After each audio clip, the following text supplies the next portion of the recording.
Okay. All right.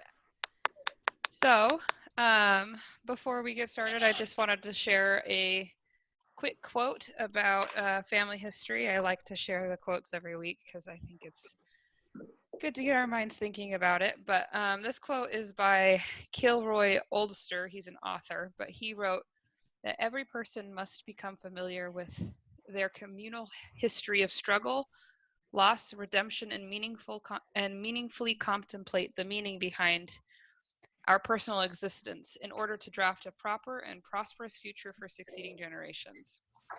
Now, that's a lot of fancy words, but basically, I definitely agree with him that we need to really understand our history as a community and as individuals to help our future generations be strong and prosperous, and that our children will benefit from our work with genealogy. But like last week, we are going to be talking about record types. Last week we covered vital records and census records especially, but today we're going to be talking about more of the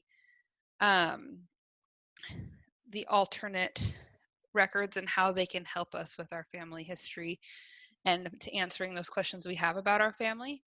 And then we're also going to be talking a little more about research strategies and some of the ways to make your family history research a little more meaningful and successful. So without further ado, we're going to talk first about immigration records.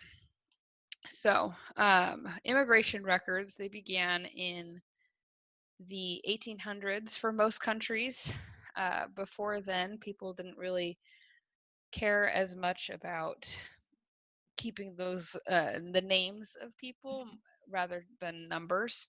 So most of your colonial ancestors, you're not going to find any sort of immigration record for. But beginning in the 1800s, most countries do keep arrival lists of immigrants that come to their shores. These arrival lists typically have like the person's name, age, occupation, place of origin, and then they also typically have like a port of departure, and sometimes they have some other information that's useful, but that's usually all they have before the 1900s. Some common points of entry, especially for the United States, would be Castle Garden. Castle Garden is in New York City, and I will go ahead and go to the Castle Garden website. In the Castle Garden website, you can search for your ancestors. Castle Garden was essentially what we consider like Ellis Island until 1890. So if your ancestors came to the United States between 1855 and 1890, Castle Garden is a great place to search, and they have this free database to search passenger lists and arrival on their website. It's just castlegarden.org. Another really famous port of entry that all of us would probably guess, if we were to guess where our ancestors came through, would be Ellis Island in New York City, and they also have a website that you can search for passengers in. And it's really easy, but let's just go ahead and pull up what a passenger list might look like. So you can look at the passenger record, you can look at the ship that they came on, and the ship manifest. So we're going to go ahead and just look at the passenger record. And they just want you to create a free account, but you can typically see I don't have my login right now, but I'll just pull up a passenger list on the research wiki. But a passenger list is basically like a census of everybody who was on everybody who was on a ship. So,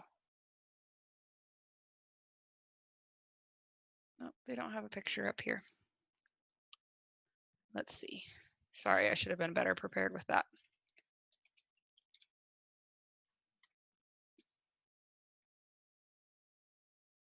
Here's an example.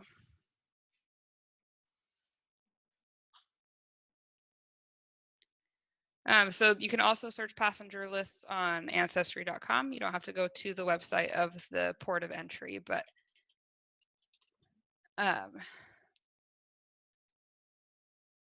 that is a good place to go if you just want to search in general for a passenger list. You can also search by location on Family Search. But here's an example of a manifest or a passenger list, and it typically includes a family, their names. This looks like it's people who were in the naval service, perhaps. It has length of service at sea. These might be crew members. This person was it has occupation, it has origin, things like that. So there's a lot of good information when it comes to passenger lists. The other common ports of entry would be Baltimore, Boston, Detroit, New Orleans, and Philadelphia. Most of the East Coast port cities are going to have passenger lists. A good way to know if your ancestor would be included in passenger list, you can take clues from censuses. If anybody immigrated, it will tell you what year in the later censuses they immigrated to. I can pull up the 1900 census and show you an example for that.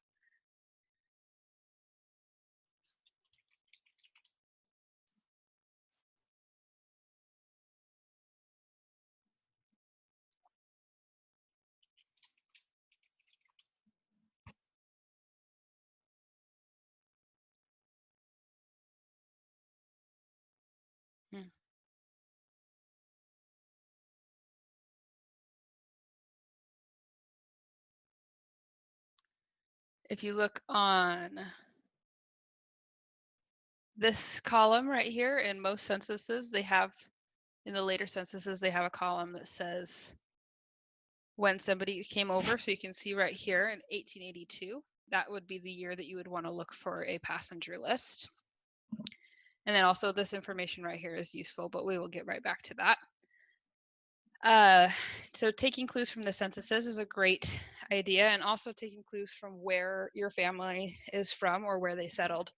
For example, if you had ancestors who came from Europe to Nauvoo, their port of entry was most likely New Orleans because it was on the Mississippi River and they could take a boat up to Nauvoo from there. So it might be worth looking in the New Orleans passenger lists rather than New York or Baltimore.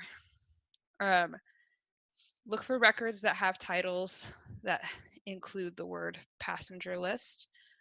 So for example, if you want to search on Family Search in the records, you can go to Find a Collection and you can type passenger list and you can type the place too. So let's say I want to look just for passenger lists in New York, and you can search all of those records that Family Search has for passenger lists. So if you don't know a date when your ancestor came, you just have a general idea. Pay attention to trends and world events. For example, if you know you have ancestors who came from Ireland, but you're not quite sure when, you just know it was in the 1800s, the likelihood of them coming over during the Irish potato famine in the 1840s is higher than them coming over at a different time. And they have some really good visual representations of immigration. I have this image right here where you can see what immigrants were coming from which places at different times. So you can see in the earlier 1800s, it was more Ireland, Germany, UK. In the late 1800s, it was more Italy, Russia, and Eastern Europe. And then in the more modern day is more Canada and Latin America.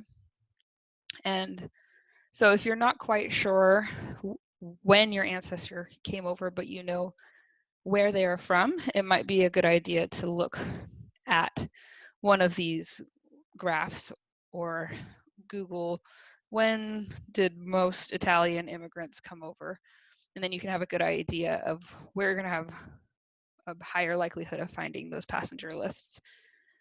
The other half of immigration would be naturalization records, and you can also find clues for naturalization records in censuses as well. So we'll go back to that census image.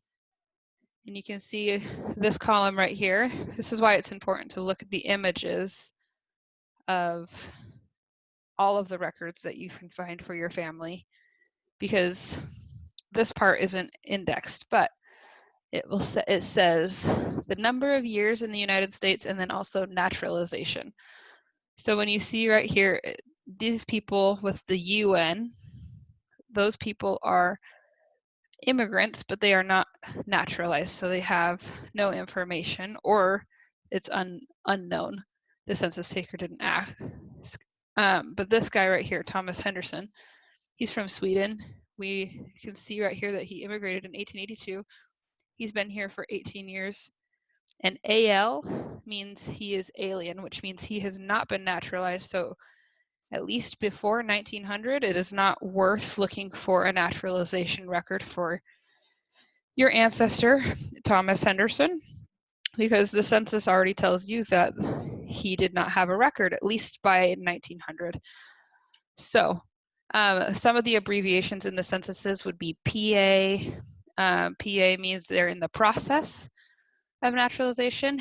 NA, which some of us might think means not applicable, actually means that they are naturalized. So if you see an NA in that column, that means that there is a naturalization record somewhere for that ancestor. So those records are going to be kept at the district court for where your ancestor lived. You can usually find a reference to that district court in each county's records. So keep an eye out for that NA on the censuses, because that means there's another record that can be really, really helpful. NR means that they're not naturalized, and then AL means alien, which they are also not naturalized. So let's take a look at what a naturalization record would be like and what the process for finding one of those would be. Records in general before 1906 for naturalization is pretty hit or miss on how good the information is going to be for you. It wasn't really until 1790 that naturalization laws were even in place. And most British citizens or British immigrants who came to the colonies before the Revolution did not have naturalization records. They were automatically citizens, as well as people who were former slaves. They did not need to be naturalized. They were automatically citizens once they were freed. But after 1790, the first naturalization laws came about, and naturalization is a really lengthy process. So you have to have been a resident for at least 5 years, and you have to have been a resident of your state for at least 1 year. So you're not going to see any naturalization records even begin for your ancestors until 5 to 10 years after they've come across to America. So don't be looking right in 1882 if that's the year that your ancestor came. Look for the next couple years after that point. So like I said, naturalization records are kept at a district level. So you're going to want to check in your ancestor's county court records for any naturalizations they might have. So let's go to the Family Search Catalog, and this is how you're going to find a lot of naturalization records. Naturalization records are still in the process of being indexed, so some of them might be indexed on Family Search or Ancestry, but a lot of them are not going to be. So I'm just going to go ahead and pull up a county. Let's just go Marion County, Tennessee. I'm familiar with that county because I have ancestors from there. And so, like we went over last time, or a couple lessons ago, the catalog is super, super useful. They have all sorts of records, and you can find immigration and naturalization records in its own little category usually. So if it's not showing up, you need to go into a bigger jurisdiction. So let's go to, if you go up here, so naturalization is not showing up right here. So if you go to Tennessee,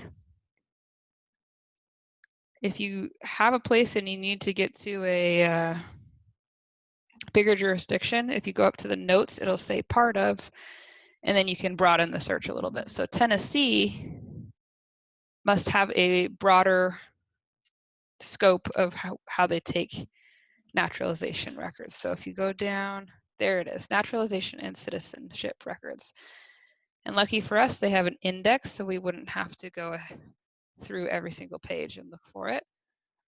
But they have all sorts of different records for naturalization. So every naturalization record has a declaration of intent, which basically has, this is their personal information and how they intend to denounce their former country, and it also has witness statements saying this person is a great person, they should be a citizen of our state or country. So those are nice to look at.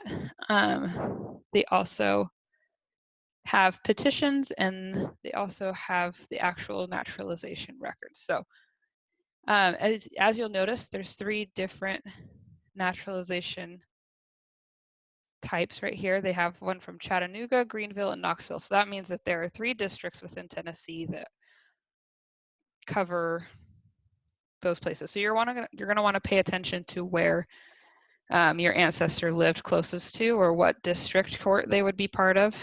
And that just takes a little bit of Googling.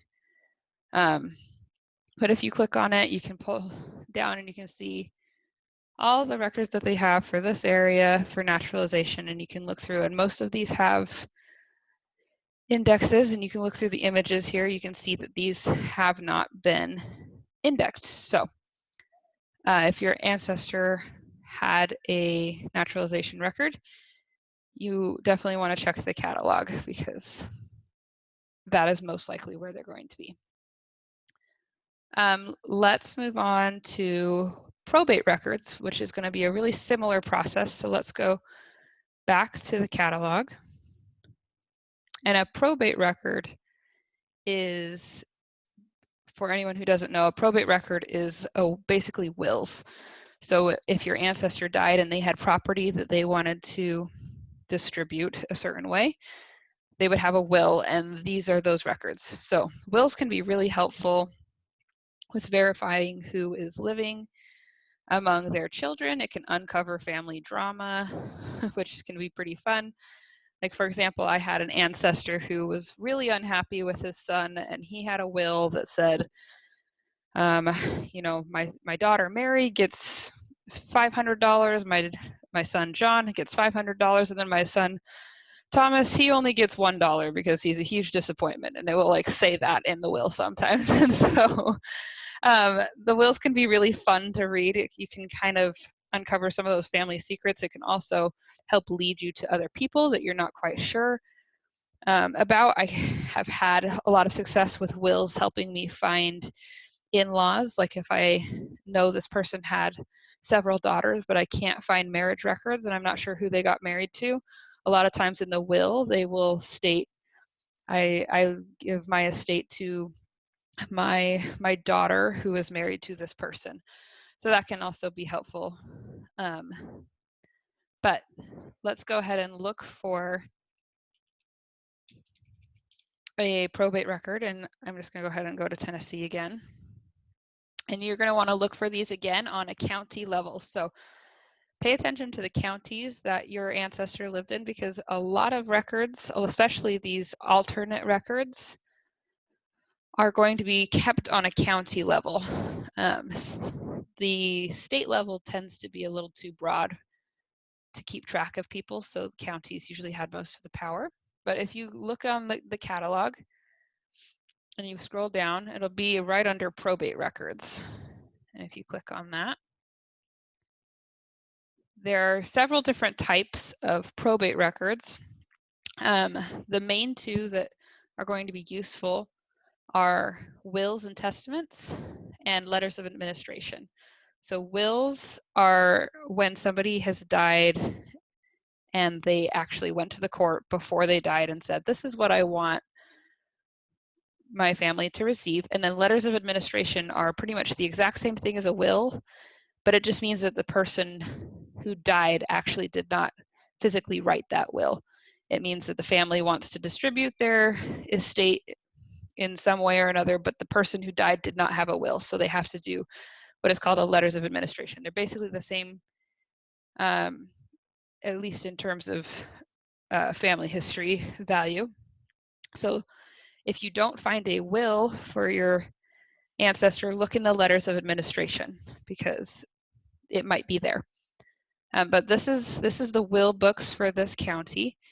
And I'll just go ahead and show you what the process would look like for this. And this is also the process for naturalization records and immigration records too. Anytime you have something you want to find in the catalog that has not been indexed, this is how you're going to kind of navigate that. So we're going to go ahead and click this little camera. And I want to see if my ancestor is in these will books. So when you click this little camera, it pulls up the microfilm. Now this is a lot of pages and it can be kind of overwhelming. So there's 631 pages. Now we don't want to read every single page and try to find our ancestor. That would be a lot of wills to try and read through, and it seems impossible. But there are ways to make sifting through this a lot easier. So at the beginning of each film that they take, they have all of these little guides right here that tell you what this is. So let's go ahead and look at one of these title pages. This is a title page, and it says this is the county court clerk's office. These are the wills for November 1875 and November 1930. So great, that's the year range that I'm looking for my ancestor. And then the pages immediately following that are going to be indexes. So if you look at the pages at the beginning of a microfilm, they're almost always indexes. So you can see it's indexed alphabetically and it's all written. So you have to search for it. But let's say my ancestor's last name was Ralston. So I'm going to see, okay, this is A and B. So I want to find the R's. So I'm just going to go ahead and click a couple pages ahead. See if I can't find R. Okay, that's W and X. So I went too far. Go back a page. There's S. So it's going to be the page right in front of that. Okay, so here are the R's. Now I can read and see, okay, where's my ancestor? Is he here? Okay, Ralston, great. Ralston, James B. So that's my ancestor right there, and it says 219 to 220. So that's the page number. So I'm just going to go ahead and try and find page number 219. So I'm just going to scroll a little bit, just going to click on a random one and see what number I'm at. So that's page 109. Not far enough yet. Still got 100 pages to go. 189. Getting closer. 233. Too far. Okay. 213. All right. 219. There we go. So I did not have to go through all of those images and try to read every single will to come across the Ralston. So look for those indexes at the beginning of the microfilms, and then pay attention to the page numbers, and you can kind of click around and you can save yourself a lot of time. But this is an example of a will, and here's an example of some of the genealogically useful information that might be in it. So James Ralston, he is making a will, and he says that he wants all of his real and personal property to be, all his debts to be paid. And then he wants all of his, whatever is remaining, to go to his sister, Mrs. L.M.A. Lancaster, wife of Joseph Lancaster. So now I know his sister is this person right here, and she's married to this person. They live in Jasper, Tennessee. And he made this will in 1905. So I know that in 1905, that's where these people lived. And that James, if he's leaving all of his property to his sister, that means he either has like no living children, or he doesn't want to give his children anything. Maybe he's not married. Maybe he just really loves his sister, or he owes her something. But there's some clues as to that relationship, that he wants to leave everything to his sister. You can see that later he adds an addendum saying, if my sister dies, if she dies before my death, then I want everything to go to her children. So that was added in 1912. So we know that James Ralston did not die until after 1912, and that all of his money and stuff is going to his sister and her kids. So that can kind of help us decipher some of the relationships. It can help us know where the family lived. It can help us track in-laws, and it's important to remember that when somebody leaves something to their spouse, that doesn't necessarily mean that person is the mother of their children. But wills can be a really good tool for discovering where your ancestor died, when they died, or where their family might be. It's also good at finding lost children or in-laws. So keep in mind using wills and letters of administration to help learn a little bit more about your family. The next record type we're going to talk about is land records. And land records, they are not the funnest to read. They're pretty boring. It's usually like, I am giving this piece of land to this person, and there's not a whole lot of genealogically useful information in them typically. But I'm going to show you an example of one that can be very useful in a second. Land records are typically deeds and mortgages. If you go to the catalog, again, it's going to be kept on a county level.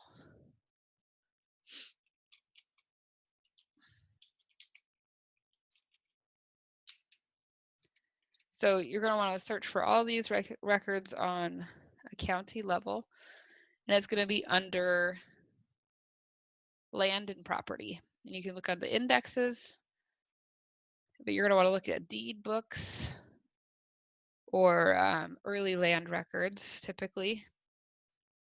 But if you look at a deed book, it's going to have what's called a grantee or a grantor index. And grantors are the people who are selling the land, and grantees are the people who are buying the land.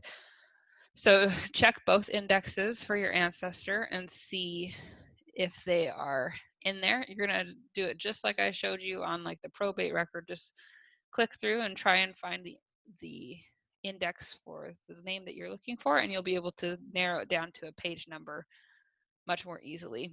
Land records are useful to verify family movements. It helps fill in missing censuses. It can also help find relationships, and it can even verify death information. Land records are extremely popular after the Homestead Act in the 1800s. Most of our ancestors migrated west a little bit because land was cheap and easy to get, which was the American dream. So a lot of people had land, and you can usually see that in those early census records as well. It will say value of property on those census records. And if, like I talked about last time, if there's a number there, then your family member probably has a land record. So when you're looking at a land record, let's pull up an example that I have right here. So this is a land record right here, and it's a lot of cursive, but pay attention to the people who are listed in it. And these people are your fans. If you remember, we talked about that when we talked about censuses as well. The fans are your family, acquaintances, friends, and neighbors. So those people can help you understand your family tree a little bit better. So I have an ancestor. Let's see if I can pull her up. Here we go. This is my ancestor, Diana Livingston. And we had a really hard time tracking her. She supposedly died in Nauvoo, and we couldn't really find anything about her parentage or what her name was, or we couldn't find any record of her actually living in Nauvoo. But what we did find was a land record in New York for her husband, David Ellsworth. So let's look at that ancestor.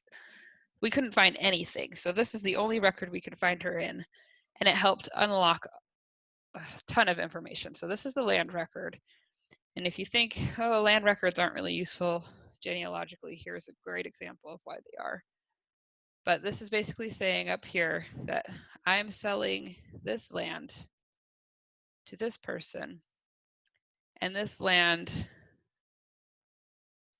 was conveyed by deed to on this day from these people. So Erostrum Look, Lucy Look, Nathan Look, Louisa Look, Walter Look, blah, blah, blah. And then we get this right here, to the then widow, Diana Look, relict of James Look, deceased, and afterwards wife of the said David Ellsworth. So I found this because I was looking for land records for my ancestor, David Ellsworth. Now, this sentence right here might not look very important, but when you pay attention to the language of it, it means that Diana Look was part of this land transaction. And it says that she was a widow of James Look right here. So we thought her maiden name was Look, but it turns out that was her previous married name. It says that her previous husband, James Look, and her owned this land. And then afterwards, he died and she got married to David Ellsworth. So this is basically as good as a marriage record to us. And then it also says now deceased. So the widow Diana Look, now deceased, meaning that she was deceased at the time of this land record. So if you look at the date of this land record, it says down here, it says 1841 right here. And it says that David Ellsworth and his new wife, Catherine, are selling this land. So turns out they're selling this land so that they can go to Nauvoo. So he has already married Catherine by the time that they go to Nauvoo, which helps us know that she, Diana, his first wife, and my ancestor, probably did not make it to Nauvoo if she's being listed in a land record as deceased before the family leaves. So that information needs to be changed right here. So that land record, and we didn't have a death record or a marriage record or birth record or any of that information. We just had this land record. Helped us find this first husband, some of his ancestors and family members. It also helped us learn more about David and his second marriage, and it helped us learn about her death information. So the land records can hold things that are unexpected. So don't just play them off as unimportant. If you have a real tough family question you're trying to answer, then you might be able to find them with some of these more obscure records. So let's move on to newspaper records. So newspaper records are pretty self-explanatory. There are a couple websites you can search for newspaper records. One of the most popular one is newspapers.com. And this one does require a subscription, but I do have a subscription. So if you ever have an obituary that you want to look up or a newspaper article that you want to look up on newspapers.com, go ahead and just send me a message and I would be happy to look it up for you and send it to you. Don't pay for a subscription just to get it, because there are plenty of us out there who have a subscription that would be helpful, or that would be happy to help get those records for you. But some other newspaper websites that can be helpful are the Chronicling America website. Now this is done by the Library of Congress, and it's basically like newspapers.com, but it's just a different selection of newspapers. So they have several digitized newspapers that you can search for obituaries in. That's probably the most useful genealogical information you're going to find. Obituaries are great for tracking births and deaths and family members, and a lot of good information can be found in obituaries. It also has a newspaper directory at this Chronicling America. So if you're not sure what newspapers were available for a certain time in a certain place, this is a great place to check if you want to just like know what newspaper was running in St. Louis in 1848. Because I want to look in that newspaper, not the current newspapers. They might not have the obituary I'm looking for. Another great resource is using Google. If you just, a lot of states and newspapers themselves have their own archives, and a lot of Good Samaritans have their own websites that you can find on just by Googling. For example, I have an ancestor who lived in Elkader, Iowa. So I'm just going to go ahead and search Elkader newspapers. And if you scroll around, you can see here's digital archives of Elkader Public Library. So I have been searching for the origin town, like where my ancestors came from, for years and years and years. And I finally found this archive for a newspaper. And I just Googled the last name and I just put in the date range.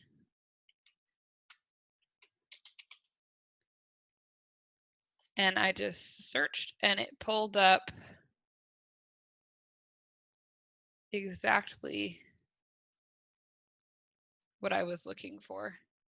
And I found an obituary for my ancestor just by using Google that said that she was born in Black Lion City and County Cavan, Ireland. So I've been looking for that information for like 5 years, trying to figure out where she came from in Ireland. I knew she was from Ireland, but I didn't have a town. But this obituary on this random website, this random archive website, is what unlocked that information for me. So don't be afraid to use Google. Google's a great resource, but if you also pay attention to the indexing, because the indexing is typically done automatically with a computer, so it can be pretty bad. If you look at this index right here, it says MBS Patbick Riley, not Mrs. Patrick Riley. So the computer misread that R as a B. So sometimes when you put your ancestor's name, it's not going to pop up with the index. So sometimes you have to search by date or place. So be flexible with those newspapers. But definitely take advantage of them. You can usually find some really great information. A lot of it has nothing to do with obituaries. Like you can find back in the day, they cared a lot more about the little things happening around town. So you can find little blurbs in the newspaper saying that your ancestor visited his parents for Thanksgiving. And it's just funny the things that they considered important to put in the newspapers back then. So don't be afraid to just look around and try and find your ancestor in those newspaper articles. And then the last record type we're going to talk about today is cemetery records. And the best place to find cemetery records are going to be on findagrave.com. And this is free. And then also they have billiongraves.com. And basically, volunteers will just go to cemeteries and they will take pictures of headstones and they will go ahead and transcribe them for you. So let's just go ahead and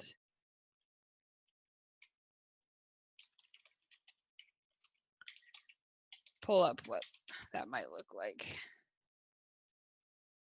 You just search for your person, and then you can see a lot of them have images of headstones, and you can see the pictures of a headstone. You can see the information that they have that might not be on the headstone.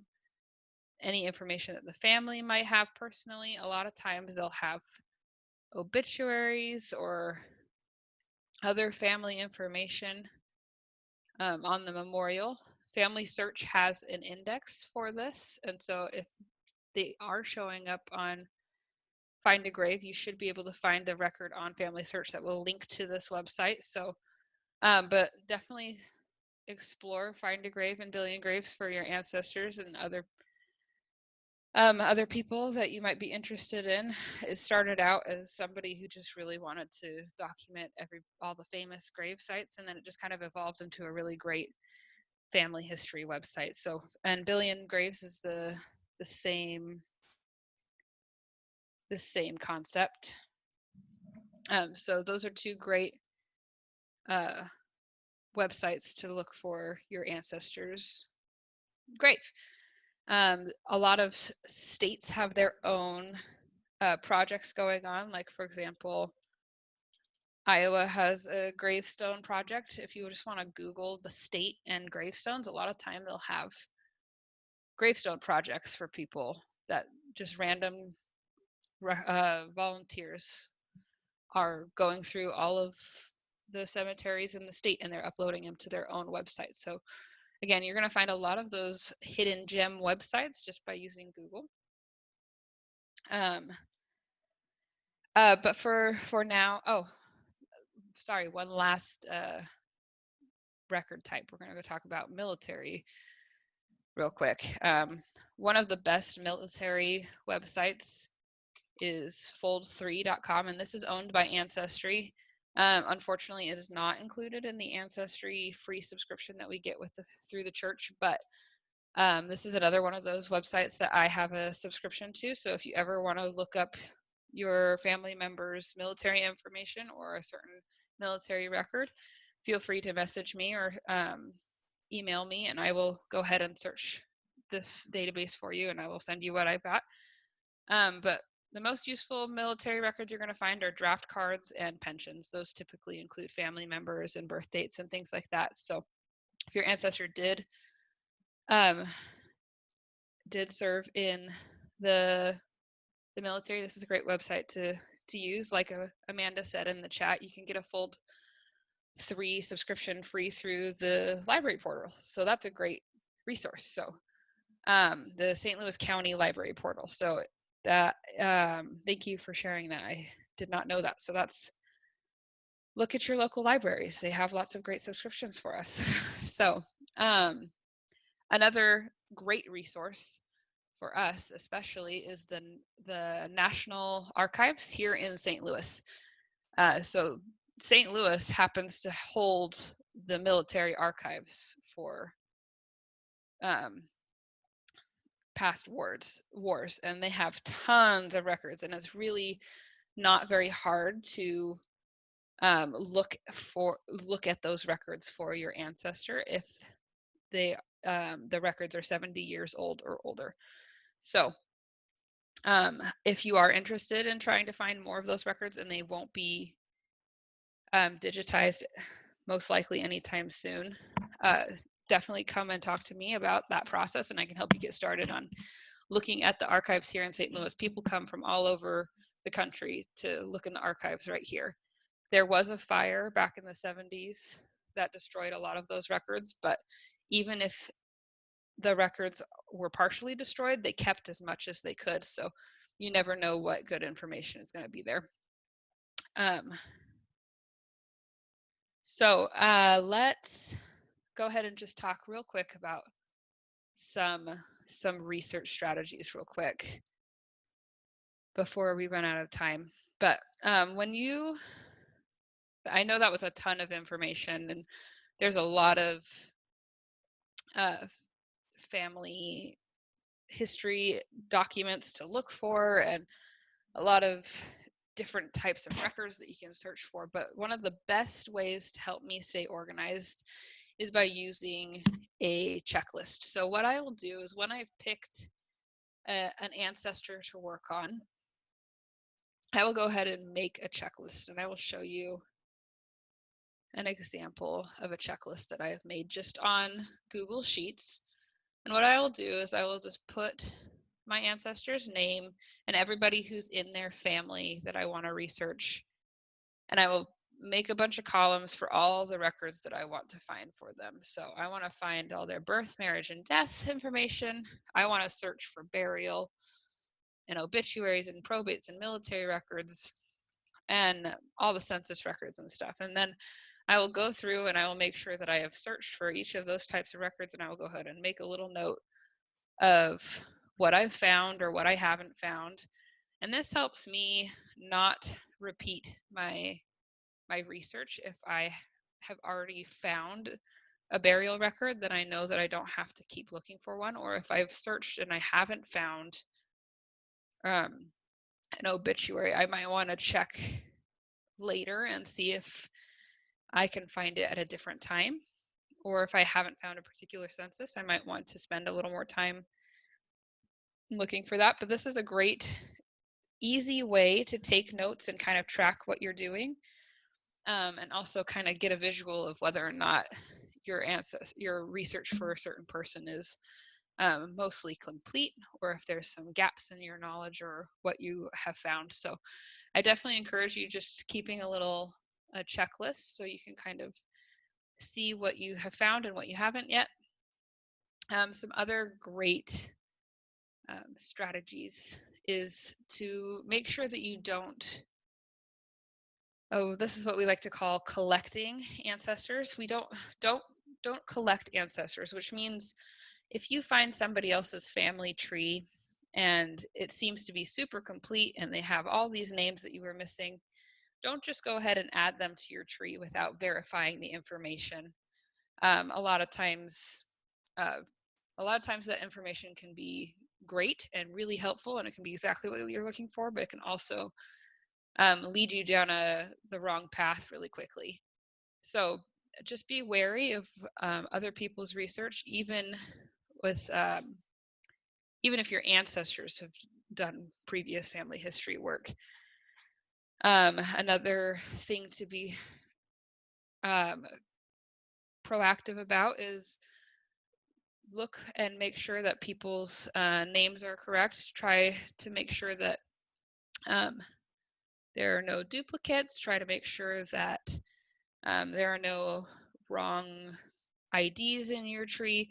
Some examples of some common ways people misidentify their ancestors is they have like a female ancestor who shares the same maiden name and married name. So like, for example, Eleanor Roosevelt, her maiden name was Roosevelt, and then she married a Roosevelt. So it would be easy if you were looking at her family tree to assume that you hadn't found her parents, or you found the wrong parents, or maybe that was a previous marriage, or she's divorced, or she was never married.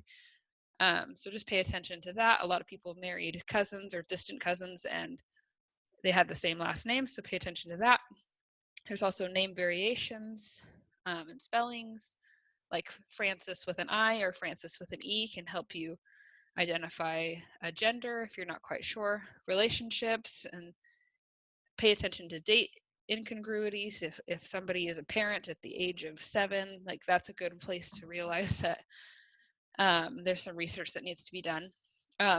Another important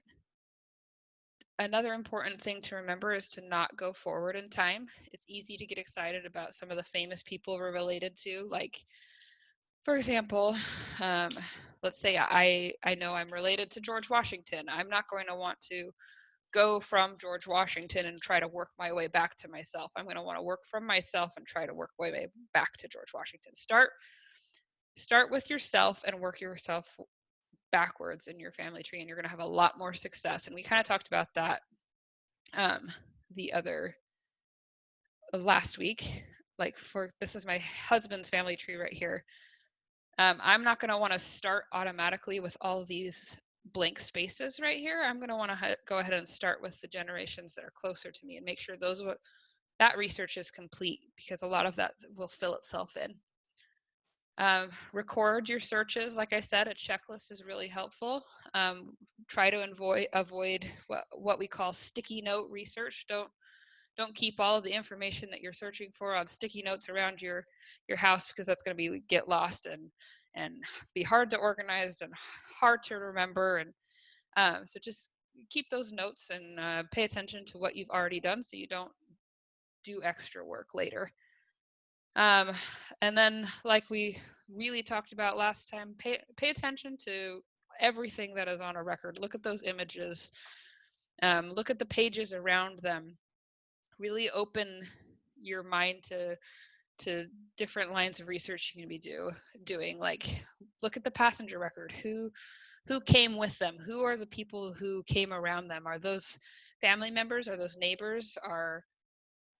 Who sponsored them when they came to the country? Who's buried nearby in the cemetery?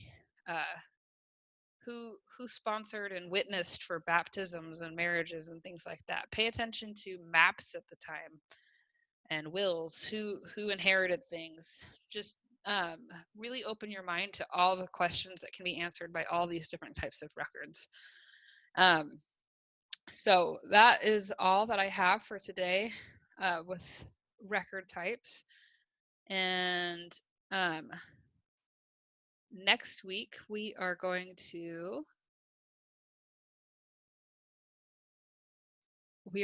talk about a little bit more about some of those research strategies, and I'm going to go ahead and kind of go through an ancestor with you guys and what my process is, and kind of use all the information that we've talked about for the last 4 weeks and show you the practical application of it, because I know it's a ton of information at once. But so I think that is all I have for today. If anybody has any questions, please feel free to ask them. I think I have yeah. All right. Yep. I think that's it. So,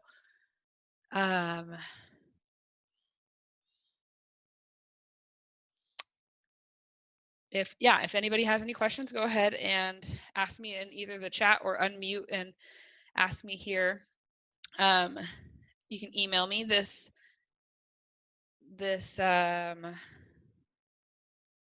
is going to be uploaded